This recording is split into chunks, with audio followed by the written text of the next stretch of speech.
Hello guys, welcome back to mister 3G vlogs. మరొక వీడియోలో మీ అందరికి స్వాగతం సుస్వాగతం. నా పేరు త్రినాథ్. నేను ఇండియన్ రైల్వేలో టెక్నీషియన్ గా వర్క్ చేస్తూ ఉన్నాను.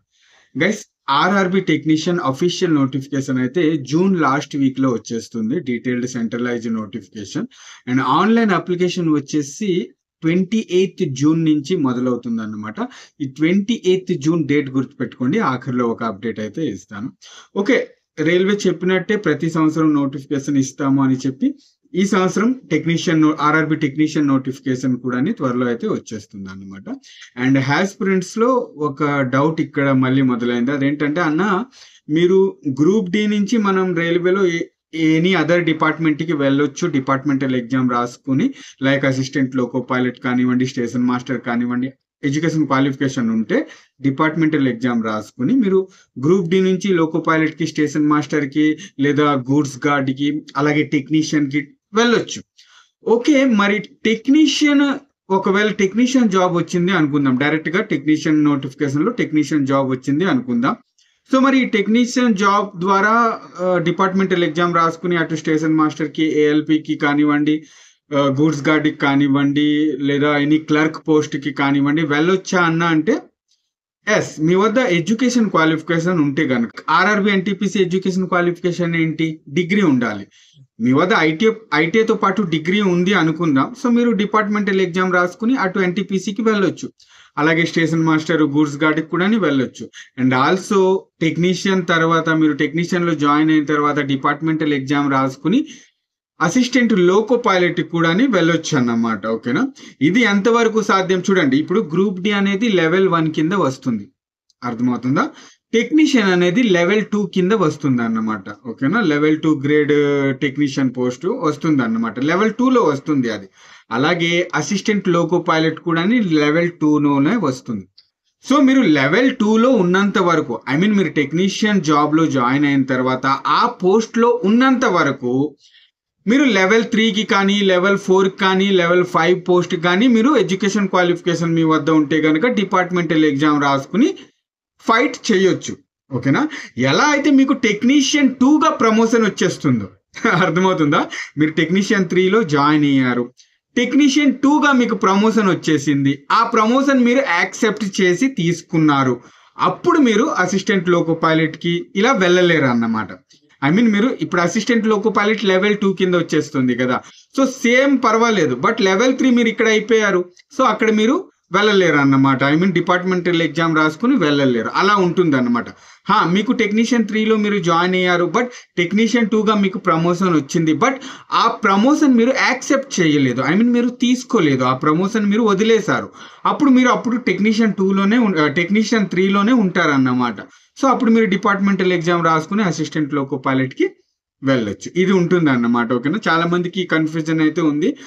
ఓకే, గ్రూప్ డి నుంచి అసిస్టెంట్ లోకో పైలట్ కి వెళ్ళిపోవచ్చు, బట్ టెక్నీషియన్ 3 నుంచి అసిస్టెంట్ లోకో పైలట్ కి వెళ్ళొచ్చు అంటే వెళ్ళొచ్చు. ఎప్పటి వరకు మీరు టెక్నీషియన్ 3లో ఉంటారో, మీరు టెక్నీషియన్ 2గా ప్రమోషన్ మీకు రాదో, అప్పటి వరకు మీరు టెక్నీషియన్ 3లో ఉన్నంత వరకు మీరు అసిస్టెంట్ లోకో పైలట్ పోస్ట్ కి డిపార్ట్మెంటల్ గా ఎగ్జామ్ రాసుకుని ఫైట్ అయితే చేసుకోవచ్చు. ఇది. అండ్ ఆర్ఆర్బి టెక్నీషియన్ సిలబస్ కి సంబంధించి ఇక్కడ ఒక విషయం అయితే మీ అందరికి చెప్తున్నాను. చూడండి, టెక్నీషియన్ అనే కాదు, రైల్వేలో ఇప్పుడు మీరు ఎన్ని నోటిఫికేషన్స్ వస్తాయి? ఒకటి అసిస్టెంట్ లోకో పైలట్ నోటిఫికేషన్ వస్తుంది, నెక్స్ట్ టెక్నీషియన్ నోటిఫికేషన్ వస్తుంది, గ్రూప్ డి నోటిఫికేషన్ ఉంటుంది, ఆర్ఆర్బి ఎన్టీపీసీ నోటిఫికేషన్ ఉంటుంది క్లర్క్ పోస్ట్లు, అలాగే ఆర్పిఎఫ్ నోటిఫికేషన్ ఉంటుంది, కానిస్టేబుల్ అండ్ అలాగే ఆల్సో ఎస్ఐ. ఓకేనా, అలాగే ఐసోలేటెడ్ కేటగిరీస్ లో కూడా నోటిఫికేషన్ అయితే వస్తూ ఉంటుంది అన్నమాట. సో రైల్వేలో ఇన్ని రకాల నోటిఫికేషన్స్ అయితే ఉన్నాయి. బట్ సిలబస్ విషయానికి వస్తే కనుక 4 సబ్జెక్ట్స్ మీకు తెలిసి ఉండాలి. ఓకేనా, 4 సబ్జెక్ట్స్ లో మీకు నాలెడ్జ్ అయితే ఉండాలి. అదేంటి? ఒకటి మ్యాథ్స్, ఓకేనా, రెండోది రీజనింగ్, మూడోది సైన్స్, ఓకేనా, దీంతో పాటు current affairs, GK, general awareness, ఇవన్నమాట. ఓకేనా, సో ఈ 4 సబ్జెక్ట్స్ లో మీకు పట్టు ఉంటే కనుక రైల్వే ఎనీ నోటిఫికేషన్, మీ వద్ద ఎడ్యుకేషన్ క్వాలిఫికేషన్ ఉంటే కనుక ప్రతి నోటిఫికేషన్ లో మీరు సిలబస్ చూసుకున్నట్లయితే కనుక ఇంచుమించు ఒకే సిలబస్ ఉంటాయి. మ్యాథ్స్, రీజనింగ్ సేమ్ సిలబస్, ప్రతి నోటిఫికేషన్ కి సేమ్ సిలబస్ ఉంటాయి. క్వశ్చన్స్ ఎక్కువ తక్కువ ఉంటాయి, అంతేగాని సిలబస్ ఇవే ఉంటుంది: maths, reasoning, science, current affairs, GK. ఇవే ఓకేనా. ఇవి ఎవరైతే సిలబస్ కంప్లీట్ చేసేస్తారో రైల్వేలో ఎనీ నోటిఫికేషన్ కి మీరు ఎగ్జామ్ అనేది మీది ఈజీగా క్లియర్ అయిపోతుంది అన్నమాట. బట్ చాలా మంది ఎందుకు ఉద్యోగం రాదు, రైల్వే ఉద్యోగం ఎందుకు సాధించలేరు? కొంతమంది సాధించేస్తారు, కొంతమంది ఫస్ట్ అటెంప్ట్ లోనే సాధించేస్తారు, కొంతమంది 4-5 సంవత్సరాలు ప్రిపేర్ అయినా కూడా సాధించలేకపోతారు. ఎందుకంటే జస్ట్ సింపుల్ అండి, వాళ్ళకి సిలబస్ తెలిసి కూడా, ఎవరైతే జాబ్ సాధించలేకపోతున్నారో వాళ్ళకి సిలబస్ తెలిసి కూడా వాళ్ళు చదవడం లేదు. సింపుల్ అంతే. ఇప్పుడు మీరు జాబ్ వస్తేనే మీకు ఎవరైనా గుర్తిస్తారు. మీరు ఎగ్జామ్ క్లియర్ అయితేనే మీరు చదివాడు రా వీడు, అందుకే వీడు ఎగ్జామ్ క్లియర్ అయింది అని గుర్తిస్తారు. అదే మీరు ఎగ్జామ్ క్లియర్ చేయలేదనుకో, ఎవరైనా సరే మీరు ఎంత కష్టపడి చదివినా సరే ఎవరైనా సింపుల్ గా అనేస్తారు, ఏం చదవలేదురా నువ్వు అనుకుని. అంతే, అది కామన్ థింక్ అన్నమాట. సో సరైన వేలో మీరు చదవండి. చాలా వీడియోస్ లో నేను చెప్పాను ఎలా ప్రిపరేషన్ చేయాలి, ఎలాంటి స్ట్రాటజీ పెట్టుకోవాలి, రైల్వే ఉద్యోగం కోసం ఎలాంటి స్ట్రాటజీ పెట్టుకోవాలని చాలా ప్రీవియస్ వీడియోస్ లోనైతే నేను చెప్పాను అన్నమాట. ఓకేనా.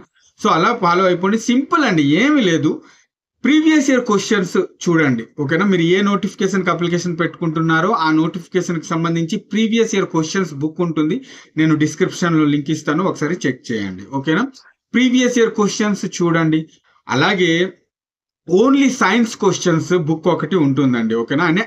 ఇప్పటి వరకు రైల్వేలో అడిగిన సైన్స్ క్వశ్చన్స్ మాత్రమే, సైన్స్ ఎన్సీఆర్టీకి సంబంధించి సైన్స్ బుక్ సపరేట్ గా ఉంటుంది, అది ఒకటి తీసుకోండి. ఓకేనా. ఇది కూడా ప్రీవియస్ ఇయర్ క్వశ్చన్ కిందనే వస్తుంది. దీంతో పాటు ఒక మ్యాథ్స్ బుక్ అలాగే రీజనింగ్ బుక్ మీ వద్ద తప్పకుండా ఉండాలి. ఓకేనా. మ్యాథ్స్ బుక్ అది మీకు సంబంధించింది, మీరు ఏ బుక్ బాగుంటుందో అది. ఓకేనా. ప్రీవియస్ ఇయర్ క్వశ్చన్స్ చూస్తారు కదా, అప్పుడు మ్యాచ్ చేసుకోండి, ఏ బుక్ బాగుంటుంది అనేది చూసుకోండి. అలాగే రీజనింగ్ సంబంధించి ఒక బుక్. ఈ 4 బుక్స్ మీ వద్ద ఉంటే గనక సింపుల్, మీరు అవి ప్రాక్టీస్ చేసి చదివితే గనక సింపుల్ గా రైల్వే ఎగ్జామ్ అనేది క్లియర్ అయిపోతుంది. పెద్ద కష్టం ఏమీ కాదబ్బా. ఓకేనా. నేను చెప్తున్నా, నా ఎగ్జామ్ టైంలో ఎలాంటి క్వశ్చన్స్ ఎలాంటి ప్యాటర్న్ ఉండేదో ఇప్పటికి కూడా 12 సంవత్సరాల తర్వాత ఇప్పటికి కూడా ఆ exam same pattern same topic ఏమీ మారలేదు. ఓకేనా.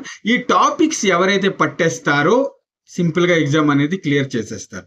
ఇప్పుడు ఫస్ట్ టైం ఎగ్జామ్ రాసిన వాళ్ళకి ఎలా అనిపిస్తుంది అంటే, అబ్బో ఎంతో టఫ్ గా ఉంటుంది ఈ ఎగ్జామ్, మనం క్లియర్ చేయలేము అనుకుంటారు. అలాగే ప్రీవియస్ క్వశ్చన్స్ ఏమి అడగరా, ఆ టాపిక్స్ వేరు, ఇప్పుడు అంతా మారిపోయింది, హెవీగా ఉంటుంది, అందరికి నాలెడ్జ్ పెరిగిపోయింది, మంచి డెప్త్ క్వశ్చన్స్ అడుగుతాడు, ఏమీ ఉండదండి.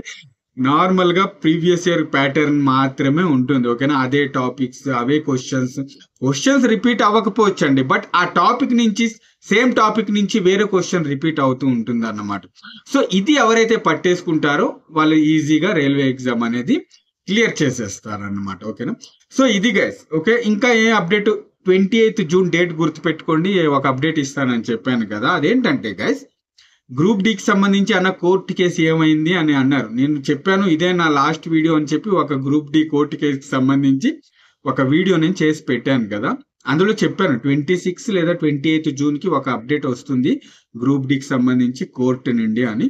సో అప్పుడు తెలుస్తుంది మనకి 10th education qualification, group D education qualification 10th ఉంటుందా, ఐటీ ఉంటుందా అనేది డౌట్ అయితే క్లియర్ అయిపోతుంది అన్నమాట. బట్ మాక్సిమం 10th ఉంటుంది. ఓకే. ఇది మీరు గుర్తుపెట్టుకోవాలి. ఓకేనా.